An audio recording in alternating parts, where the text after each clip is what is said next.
Assalamualaikum warahmatullahi wabarakatuh. Hai, perkenalkan nama saya Kopipah Indarashita Sinaga. Di video kali ini saya akan menjelaskan tentang kurikulum. Apa sih kurikulum itu?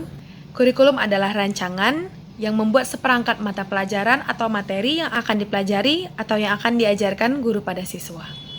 Dalam kurikulum terkandung dua hal pokok, yaitu yang pertama adalah adanya mata pelajaran yang harus ditempuh oleh siswa. Yang kedua, tujuan utamanya yaitu untuk memperoleh ijazah. Kurikulum dikelompokkan menjadi 3 dimensi. Yang pertama, kurikulum sebagai substansi. Pada dimensi ini, memandang kurikulum sebagai rencana, kegiatan belajar bagi siswa di sekolah, atau sebagai perangkat tujuan yang ingin dicapai. Yang kedua, kurikulum sebagai sistem. Dimensi ini memandang kurikulum sebagai bagian dari sistem persekolah, sistem pendidikan atau bahkan sistem masyarakat. Yang ketiga, kurikulum sebagai bidang studi. Dimensi ini memandang kurikulum sebagai bidang studi, yaitu bidang kurikulum. Mereka yang mendalami kurikulum mempelajari konsep-konsep dasar tentang kurikulum melalui studi perpustakaan dan berbagai kegiatan penelitian, percobaan, sehingga menemukan hal-hal baru yang akan memperkuat dan memperkaya bidang studi kurikulum. Banyak pertanyaan yang muncul di setiap diskusi maupun di tengah-tengah masyarakat, di antaranya, bagaimana sih jika di suatu daerah tidak bisa melaksanakan kurikulum yang telah disahkan pemerintah, khususnya di daerah 3T, terdepan, terluar, dan tertinggal, apa yang harus dilakukan guru? Untuk menjawab pertanyaan ini, tentunya kita harus memahami apa itu kurikulum ideal, aktual, dan tersembunyi. Kurikulum ideal adalah kurikulum yang diharapkan dapat dilaksanakan dan menjadi pedoman guru dalam proses belajar dan mengajar. Kemudian kurikulum aktual. Apa sih kurikulum aktual ini? Kurikulum aktual adalah kurikulum nyata yang hanya dapat dilaksanakan sesuai dengan kondisi yang ada. Kemudian kurikulum tersembunyi. Kurikulum tersembunyi adalah kurikulum yang pada dasarnya adalah hasil dari proses pendidikan yang tidak direncanakan. Lalu kenapa sih kurikulum bisa berubah? Karena dunia dan kebutuhan masyarakat berubah. Itulah mengapa Menteri Pendidikan kita merubah kurikulum agar terjadi pemenuhan tujuan pendidikan yang sebenarnya, yaitu untuk mendidik generasi baru dan mempersiapkan mereka untuk membangun dunia. Kemudian terdapat fungsi-fungsi kurikulum. Misalnya bagi guru, kurikulum berfungsi sebagai pedoman dalam proses pembelajaran. Kemudian bagi kepala sekolah dan pengawas, kurikulum berfungsi sebagai pedoman dalam melaksanakan supervisi dan pengawasan. Kemudian bagi orang tua, kurikulum berfungsi sebagai pedoman dalam mendidik anaknya belajar di rumah.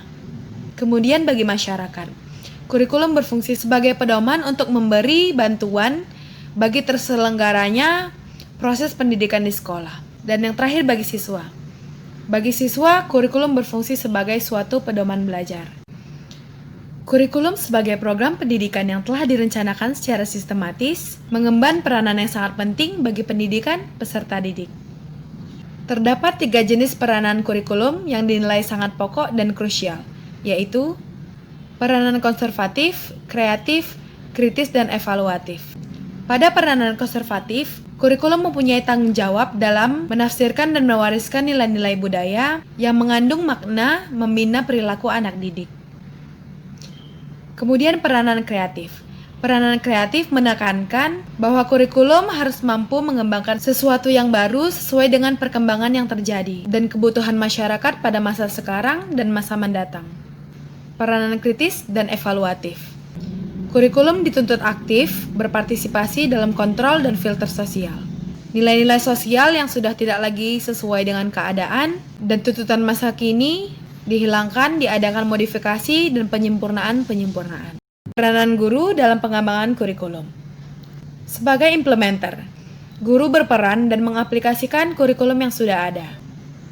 Sebagai adapter, peran guru sebagai adapter lebih dari hanya sebagai pelaksana kurikulum, tetapi juga sebagai penyelaras kurikulum dengan karakteristik dan kebutuhan siswa dan juga kebutuhan daerah. Peran guru sebagai developers.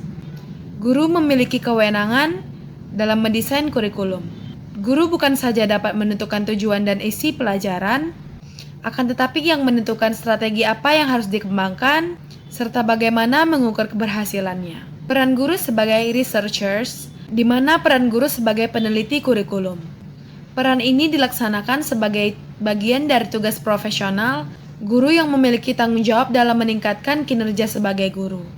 Kurikulum dan pembelajaran tidak dapat dipisahkan. Sistem pembelajaran tersebut menjadi pedoman guru dalam mengelola proses belajar mengajar di kelas.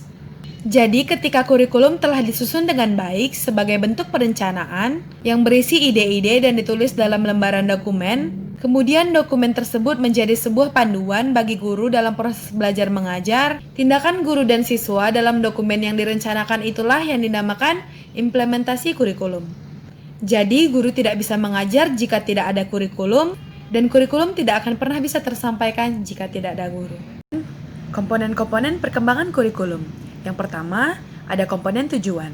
Tujuan dalam komponen kurikulum memiliki peranan penting untuk mengarahkan semua kegiatan pembelajaran untuk mewarnai komponen-komponen kurikulum lainnya. Tujuan kurikulum dirumuskan berdasarkan dua hal. Pertama, perkembangan tuntutan, kebutuhan, dan kondisi masyarakat. Saat ini, tuntutan proses pembelajaran diajarkan bagaimana bertujuan pada problem solving, kolaboratif, dan berpikir kritis. Kedua, didasarkan pada pemikiran-pemikiran global yang terarah pada pencapaian nilai-nilai filosofi, terutama falsafah negara dan nilai-nilai yang dianut masyarakat. Bahkan rumusan tujuan menggambarkan masyarakat yang dicita-citakan. Dalam skala mikro, tujuan kurikulum berhubungan dengan visi dan misi sekolah, serta tujuan-tujuan yang lebih sempit seperti tujuan mata pelajaran dan tujuan proses pembelajaran. Yang kedua adalah komponen isi atau materi. Komponen ini memiliki peran yang sangat penting dan turut menentukan kualitas suatu kurikulum. Dengan demikian, isi kurikulum harus disusun sedemikian rupa sehingga dapat menunjang tercapainya tujuan kurikulum. Yang ketiga, komponen metode atau proses. Dari dua komponen di atas, komponen yang tak kalah penting dalam komponen kurikulum, yakni metode maupun proses. Mengapa? Karena bagaimana pelaksanaan kedua komponen tersebut di lapangan bisa sesuai dengan tujuan dan sasaran yang diharapkan. Peran penting di sini adalah guru. Gurulah yang menjadi ujung tombak keberhasilan dari dua komponen terdahulu. Di tangan gurulah bagaimana tujuan yang ditetapkan dengan materi yang ada bisa sampai kepada siswa. Yang keempat, komponen evaluasi. Komponen utama selanjutnya setelah merumuskan tujuan, bahan ajar, metode, proses adalah evaluasi. Evaluasi dinilai untuk menilai pencapaian tujuan-tujuan yang telah ditentukan serta menilai proses implementasi pembelajaran secara keseluruhan. Perkembangan kurikulum di Indonesia. Karena kurikulum bersifat dinamis, yaitu menyesuaikan dengan perkembangan zaman, tidak mengherankan jika kurikulum di Indonesia mengalami pergantian dari masa ke masa. Perubahan bukan hanya ditemui pada cara penilaian dan penyajian nilai tersebut, tetapi juga pada materi pembelajaran. Meskipun beberapa ahli mendefinisikan kurikulum dengan cara pandang yang berbeda, tetapi intinya tetap sama, yaitu sebagai cara untuk mencapai tujuan pendidikan. Apapun kurikulum yang diterapkan, pasti bertujuan untuk menciptakan generasi muda yang lebih baik.